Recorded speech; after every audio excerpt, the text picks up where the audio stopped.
Of those 8 million imprisoned around the world, more than 1 million are here in the United States. It's estimated that American taxpayers are now spending $26 billion a year to house and feed them. And while recent crime statistics say violent crime in the U.S. is headed downward, many experts say it's only a blip on the screen. They claim much of the crime drop is found among criminals 18 and under, and that soon the number of teenagers in this country will soar, and with it, a dramatic jump in street violence.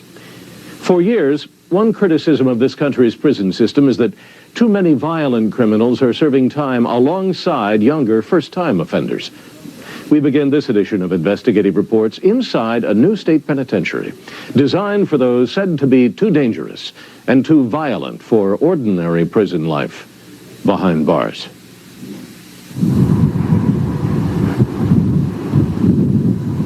Located beneath the shadows of the Rocky Mountains, Colorado State Penitentiary is the highest security prison in the state.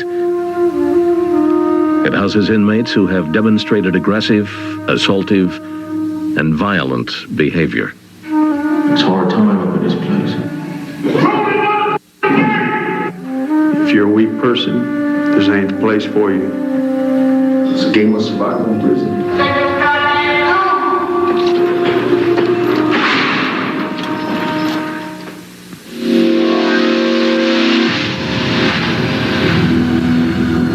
So much security, it make your head kind of trip a little bit, you know, because you would think, well, damn, what's going on right here? You know, this is worse than the zoo. The zoo, I think I like the zoo a little bit better than this. Nah, I don't feel I can do this no more. 11095 King. Tony King is serving 6 years for assault and robbery. If you're not really ready for this in no type of way, I wouldn't really advise you to up in no other facility and coming over here to this because, you know, you got nothing over here. You got nothing.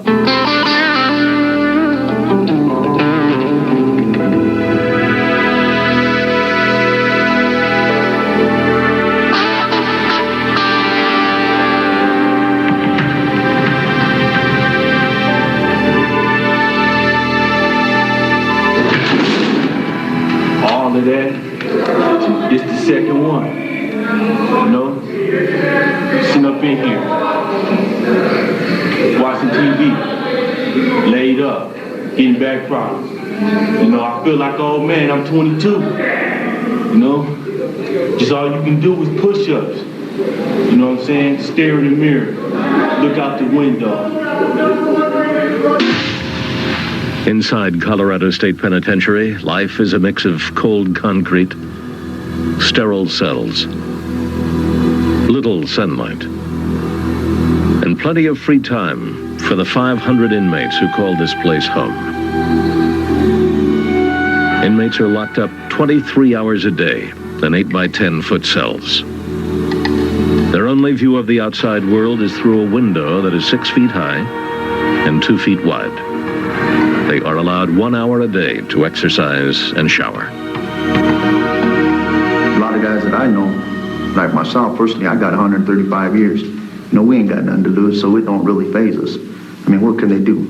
Take our TV? Yeah, you know, strip our house? So what? You know, it don't mean nothing.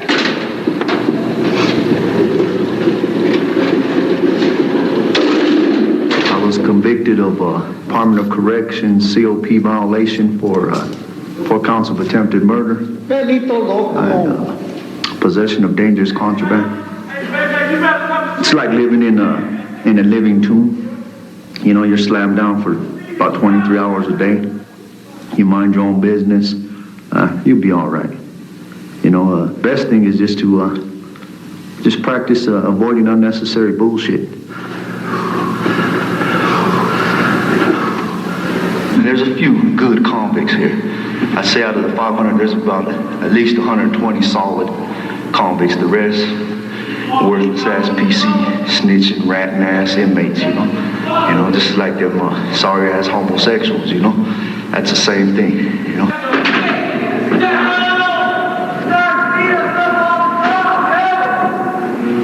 Well, at CSP, you got to learn to adapt, adjust, and overcome overcome the conditions you're in and be able to use the things that are in your house. What I do is I roll up my mattress, put it in my pillowcase, and use it as a handy bag.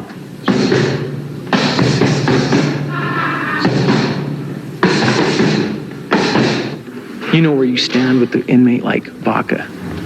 Okay, he's here doing his time and he's going to be here for a long time. But at least you have an idea where you stand. Whereas you can get another inmate that's just as violent, just as tough, and just as wise as any other. And you don't know where you stand. I was involved with a lot of cocaine and drinking, and that's what actually got me here. This is actually my second time in the system, so it's a lonely place. It's a place that keeps you confined to a cell, and it's rough. You know, you got to be, I think, mentally there, mentally stable in order to handle this kind of time. A person has to be strong, because it can break you if you ain't strong. It's a picture of my mom's right here, man. It's my mom. It's all I got in here to keep me company. 12-28. 58 to 43. I think that it takes a weak-minded person to let a place like this get to you. I don't have any problem with solitude, but there's a lot of people in here that can't handle it. If you're a weak person, this ain't the place for you. I mean, mentally or physically. You can sure get in your share of trouble in here if you wanted to. 35 to 42. Even in such a regulated environment, this Colorado prison is still a dangerous and volatile world. A world that can erupt at any moment.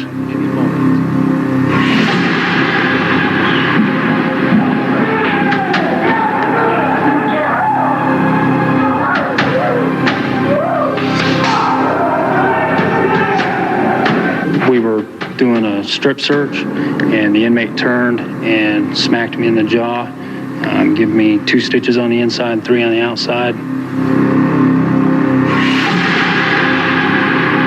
He hit me, knocked me back approximately 2 steps into a wall. I came off the wall.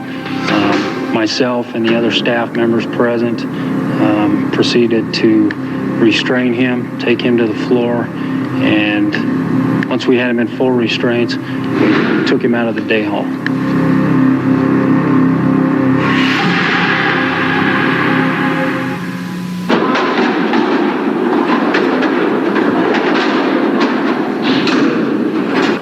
Campos, you got the quarters, Terry? No. Well, these guys aren't in here for doing anything nice. They're in here for assaulting staff, assaulting other inmates. So there's not a day that goes by or not a second that goes by you can be assaulted by one of these guys. We've gotten threatened, but that's just the way of life in here. If you trying to keep, man, and you better not never get locked up. No one has ever escaped from here. The security is impressive. Officers can monitor the inmates' every move. This is the E-Pod control center. What's that guy's name? Every door is opened and closed electronically from this room. If an inmate attempted to flee this pod, he would have to pass through 8 metal doors, 4 video-monitored hallways, and finally, past the heavily guarded front gate. Since the facility opened in August of 1993, this prison has been home to a flow of new and defiant inmates ready to test its cold and sterile environment.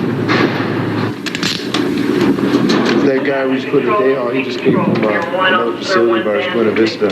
I guess the story is him and a couple of his friends had plans to kidnap a female officer, and the plan was to rape her, but they got broken up before it ever happened. Now that's why he's here at State Pen. Can you take all the clothes off? All inmates entering CSP are strip searched, and every item is electronically scanned for contraband.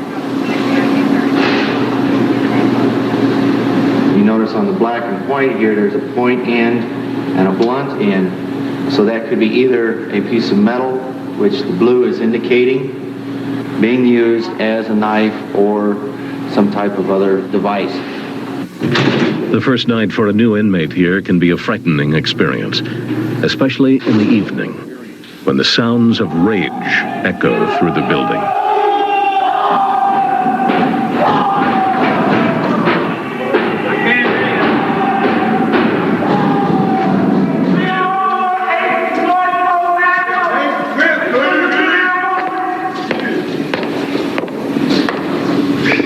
How are you doing? Who are you? I'm the warden. At 4 feet 11 inches tall, Donice Neal does not fit the typical stereotype of a warden that would oversee one of America's toughest lockups. I get called a lot of names. Bitch is probably the favorite name for me. It took some getting used to. It's not the kind of environment I'm from, and the first time I got called names, I thought, geez. But it's something you just kind of stop hearing after a while. You okay? Okay. Yeah. Yeah, I'm okay. You having a good day? No complaints? Just like any other day. They're allowed an hour a day for exercise, recreation, showering. All of the programs here are delivered to the inmate. The inmates have shown at the other facilities that they can't control their behavior. We control it here. Are you contemplating now, or have you attempted suicide in the last 6 months? I don't think it's inhuman. It's a behavioral modification program more than anything else. When the inmates follow the rules, there's a way to progress out of here. We emphasize that inmates earn their way into this facility. There are ways for inmates to earn their way out, and that requires following our rules. In the 2 years that it's been in operation, CSP has processed a total of 358 inmates through its doors. Of these 358 men, 16 have returned, a recidivism rate of only 4.4%. The inmates who are leaving this facility don't tend to come back. We feel like if we decrease or make their behavior more positive, then we decrease the violence in the other facilities, and that's what we have shown. I see brothers up in here, 18, got 100 years. I don't want to be like that, you know. I don't want my mom to have to come visit me behind these walls. But see, now sitting up in here, that's the only good credit I'll give to this place, is it gave me some time to do some soul searching.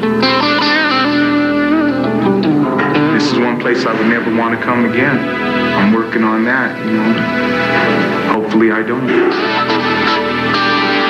Oh, I should get out of prison about 2002. It seems like it's not really worth doing anything if you got to go through this here.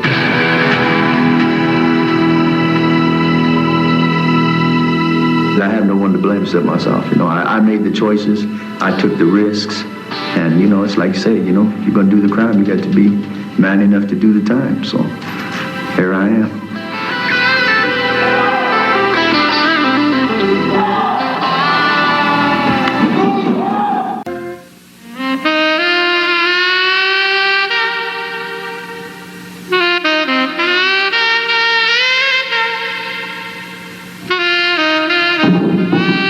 You have to watch your back.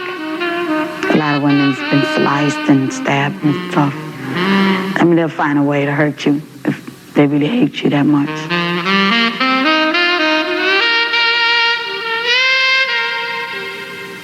You're dealing with a bunch of women, so you have like a bunch of attitudes and mood swings to deal with.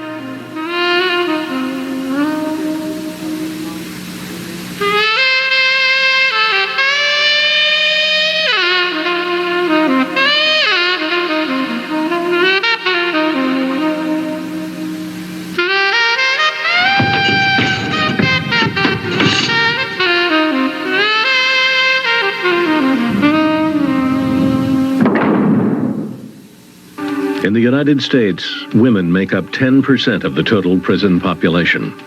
However, their numbers are increasing at a faster rate than men. Robbery, auto theft, drug possession, first-degree murder.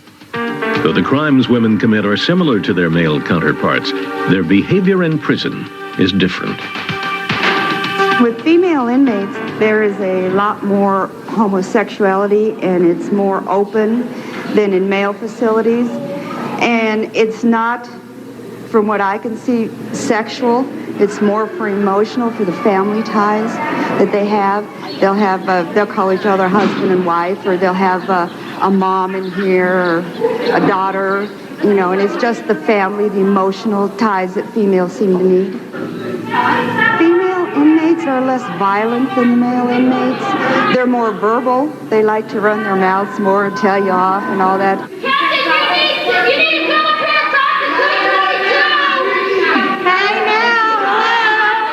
The sounds. If you're going to try to get some sleep, no, that's not one thing you're going to get. But it's just some tells you not to come back. That's because of what you go through. Wanda, serving 2 years for auto theft, has had a hard time adjusting to prison life. Sometimes it makes you want to change, to become mean, you know, but if you know any better, you can't let them change you. You know, you have to be yourself. Almost 70% of the women who are incarcerated are single parents.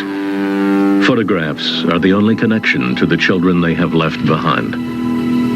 23-year-old Christine is serving life without parole for first-degree murder.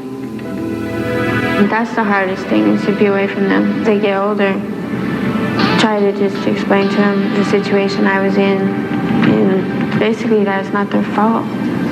Christine was convicted of stabbing and torturing to death the son of a federal court judge. 19-year-old Linnell is serving a 7-year sentence for armed robbery. My daughter is 3, my son is 1. Try to let them know that mommy will be back, you know, talk like that. You know, kids ask questions too, and my daughter, Mom, you coming home? I'm coming home, but not right now. Janet is serving a 10-year sentence for assault and battery. How many kids do you have? 4. What do you tell them where mommy is? I don't. They don't know. They don't know you're here? They just think I'm away. They don't know where. I got pregnant in a halfway house as a DOC client. I wasn't there but 6 weeks, and so it's a little overwhelming to be here pregnant. I didn't want to come back, much less back pregnant. It's hard enough to do time, much less do time pregnant. It's stressful. Pregnant inmates spend only 24 hours in the hospital before returning to prison. Their baby will be given to either a family member or a charitable organization, or the child will be put up for adoption. Being a convict, being an inmate, I'm afraid the system will look at me as unfit because I am in prison, and that is my biggest fear, is losing my baby to the system. Statistics show that most female inmates were sexually abused as children and involved in abusive adult relationships. Peggy, mother of 2, is in for first-degree murder for killing her husband. Her sentence is life without parole. It's like the women end up killing a mate because they're abusive. The women are the one who do the most time. You know, it's not really fair to a lot of the women in here because the men, they get 18 months or they get off, you know. And to me, I don't think that's fair. But such is life. As with any prison, inmates who cause trouble receive disciplinary action. This is the segregation unit, better known as the Hole. It's home to inmates who have either disobeyed staff or have been involved in fights. These women are locked down for 23 hours a day. Are you having any signs of depression? Today I have. I was last night, too. Can you tell me what those were? Just that I can't sleep at night. I'm just, this room is getting me. It's a separate reality. If I were 17, 18 years old, this is the last place I'd want to be. Believe me.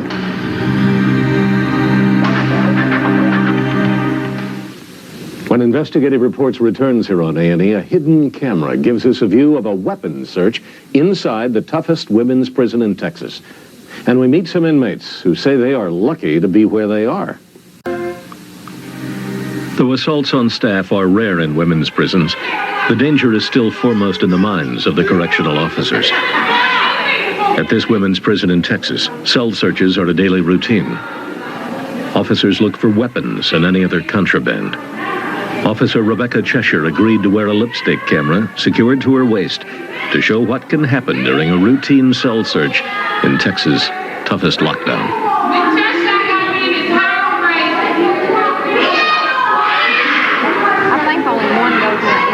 We'll need to find out. Tell her we'll check it and find out.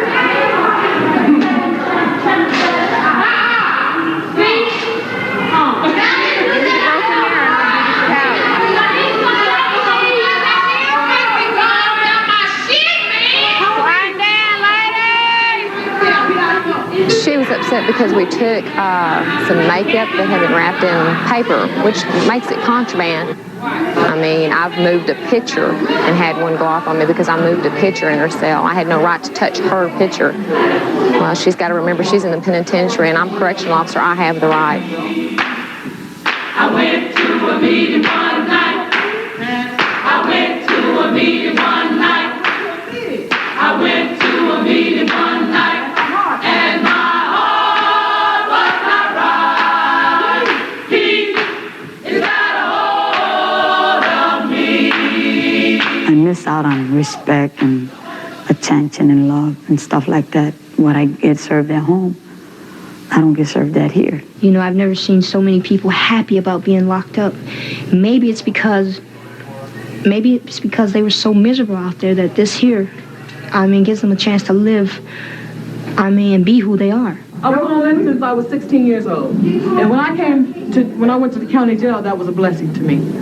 When I come to prison, that's just more of a blessing to me. It's like a prayer being answered because I didn't have nowhere to go. I was at the point of where I could have killed somebody or somebody could have killed me because I was just that serious about that lifestyle.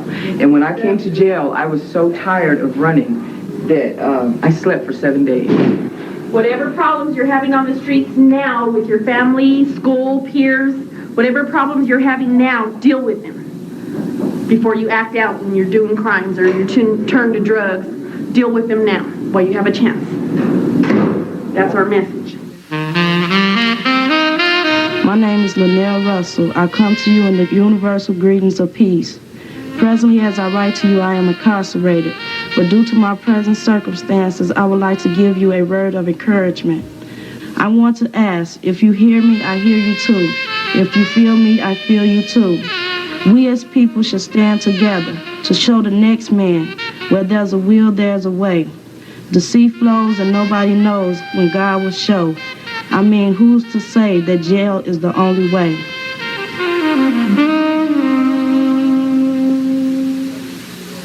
Recent studies of the growing number of female inmates in our nation's prisons provide some revealing facts. The average maximum sentence for women is 5 years. For men, it's 10. Only 1/3 of women in state penitentiaries are serving time for violent offenses. That compares with about 1/2 for men. Of the more than 3,000 prisoners on death row in this country, less than 50 are female. That figure has led to charges that this nation's justice system is not gender neutral. Take the case of Susan Smith of South Carolina, who was convicted of drowning her 2 young children. Many have argued that had she been a man, she would have ended up on death row instead of being sentenced to prison for life. And as more women are convicted of more violent crimes, that argument will assuredly be heard again and again. Join me tomorrow night for Gangs and Violence in a place where they thrive, prison. That's Behind Bars on Investigative Reports. I'm Bill Curtis. Join us next time for another edition of Investigative Reports here on A&E.